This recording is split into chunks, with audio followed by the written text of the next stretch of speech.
Selanjutnya saya akan menjelaskan bagaimana pembuatan prefilter pada Zool. Untuk membuat filter pada Zool ini sangatlah mudah. Yang pertama itu, membuat kelas yang dinamakan tracking filter. Kelas ini akan mengamati request yang diterima gateway, apakah memiliki HTTP header yang dinamakan TMX correlation ID atau tidak. Correlation ID ini sendiri bermakna bahwa panggilan yang diterima merupakan bagian dari rantai panggilan service request dari user. Nah, ini ada kelas tracking filternya. Jadi, kelas tracking filter ini harus mengextend kelas yang dinamakan Zool filter. Lalu, harus mengoverride 4 metode, yaitu filter type, filter order, should filter, dan run. Nah, ini ada metode filter type-nya, yang itu digunakan untuk memberitahu Zool filter yang digunakannya itu pre, root, atau post filter.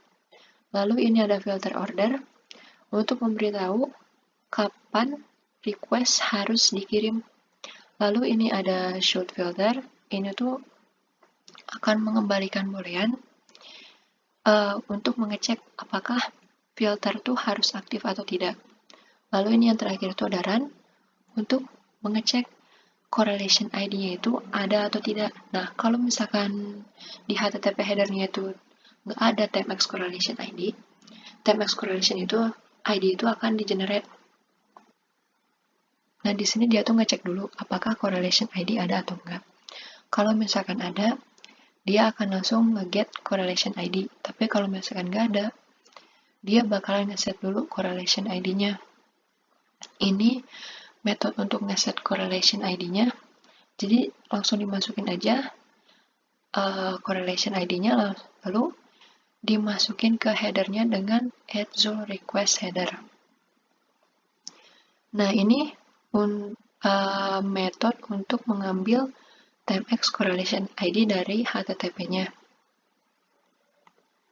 Nah, setelah ngejamin ada correlation ID di HTTP header, harus juga dapat dipastikan kalau misalkan correlation ID itu dapat diakses oleh microservice yang dipanggil, lalu panggilan lain yang mungkin microservice buat dapat mendapatkan correlation ID.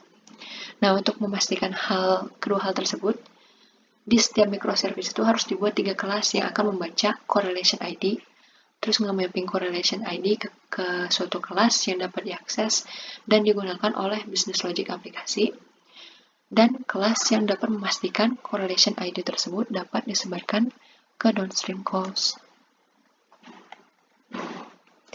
Nah, di sini ada gambarannya. Jadi ini gateway-nya yang buat mastiin bahwa correlation ID-nya itu ada atau enggak. Dan ini 3 kelas yang harus dibuat di setiap microservice. Yang tadi itu yang untuk menjamin 2 ini